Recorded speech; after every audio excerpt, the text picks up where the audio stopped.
સૌપ્રથમ વાત સુરતની, ફરી એકવાર ધોવાઈ સુરત મહાનગરપાલિકાની આબરૂ। જી હા, માત્ર 1.18 ઇંચ વરસાદમાં જ સુરત શહેરમાં ઠેક ઠેકાણે જળબંબાકારની સ્થિતિ સર્જાઈ। સામાન્ય વરસાદમાં જ સુરત મહાનગરપાલિકાનો પ્રી મોન્સૂન પ્લાન પાણીમાં ગાયબ થઈ ગયો। વેસુ વીઆઈપી રોડ હોય કે પછી ભેસ્તાન, તમામ સ્થળોએ રસ્તાઓ પાણીમાં ગરકાવ થઈ ગયા। ઉધના નવસારી રોડ, રામપુરા અને વીઆઈપી રોડ પર ઓપેરા બિઝનેસ હાઉસ અને સંગીની ઇવોક પાસે પાણી ભરાઈ ગયા। પ્રી મોન્સૂન પ્લાન પાછળ કરોડો રૂપિયાનો ધુમાડો કરવા છતાં સમસ્યાનો ઉકેલ ન આવતા લોકોમાં જબરજસ્ત આક્રોશ જોવા મળી રહ્યો છે। આ તરફ ઉધના રેલવે સ્ટેશન નજીક ગરનાળું સંપૂર્ણપણે પાણીમાં ગરકાવ થઈ ગયું। ગરનાળામાં ઘૂંટણસમા પાણી ભરાઈ જતા વાહન વ્યવહાર ખોરવાયો। ઓફિસ કે કામ ધંધે જવા નીકળેલા લોકોને એક છેડેથી બીજા છેડે જવા માટે જીવના જોખમે પાણીમાંથી પસાર થવા મજબૂર થવું પડ્યું। તો સુરતમાં સામાન્ય વરસાદમાં જ દુકાનોની અંદર પાણી ઘૂસી ગયા।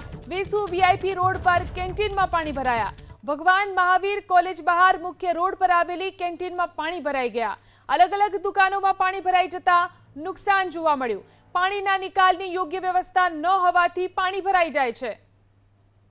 આ સ્થિતિ છે સુરતની। જોઈ શકાય છે જે રીતે દુકાનોની અંદર પાણી ભરાઈ ગયા છે। દુકાનોમાં પાણી ભરાઈ જવાને કારણે વેપારીઓને ઘણું નુકસાન થયું છે। પાણીના નિકાલની યોગ્ય વ્યવસ્થા ન હોવાને કારણે વારંવાર આ સ્થિતિ અહીં જોવા મળી રહી છે। સામાન્ય વરસાદમાં જ દુકાનોની અંદર પાણી ઘૂસી ગયા છે। લોકોને ઘણું નુકસાન થઈ રહ્યું છે। તો સુરતના ભેસ્તાન રોડ પર પણ ઘૂંટણસમા પાણી ભરાયા। ભેસ્તાનમાં 500 મીટર સુધીનો રોડ પાણીમાં ગરકાવ। આખો રોડ પાણીમાં ગરકાવ થતા વાહન ચાલકો અટવાઈ ગયા। રોડ પર પાણી ભરાઈ જવાને કારણે અનેક વાહનો પણ બંધ પડ્યા। તો સુરતના ભેસ્તાન રોડની આ સ્થિતિ છે। ઘૂંટણસમા પાણી ભેસ્તાન રોડ પર 500 મીટર સુધીનો રોડ પાણીમાં ગરકાવ થઈ ગયો છે। રોડ આખો પાણીમાં ગરકાવ થવાને કારણે વાહન ચાલકો અહીં અટવાયા। રોડ પર પાણી ભરાઈ ગયું, જેના કારણે અનેક વાહનો પણ અહીં બંધ પડ્યા।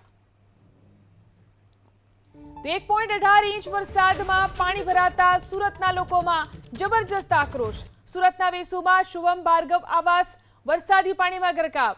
વારંવાર પાણી ભરાઈ જવાની સમસ્યાથી લોકોમાં રોષ। મનપાની કામગીરી સામે રોડ ઉપર ચક્કાજામ કરીને વિરોધ નોંધાવ્યો। રોડ પર ભરાયેલા પાણીમાં બેસી અને સ્થાનિકોએ વિરોધ કર્યો। અનેક રજૂઆતો છતાં સમસ્યાનો ઉકેલ ન આવતા લોકો રોષે ભરાયા। ફરિયાદો કરી છે, તંત્ર તાત્પૂરતું નિકાલ કરી જાય છે, પરમાનન્ટ સોલ્યુશન લાવતા નથી। અમે આજે એના માટે વિરોધ કરી રહ્યા છે કે અમારો વિસ્તાર નીચાણવાળો છે, પણ એની ડ્રેનેજ ગટર લાઈન જામ છે। અમે તંત્રને ફરિયાદ કરી, ફરિયાદમાં પરમાનન્ટ નિકાલ નથી લાવતા, એના માટે અમે નિરાકરણ કરી રહ્યા છે। કઈ રીતે વિરોધ છે આ રસ્તો?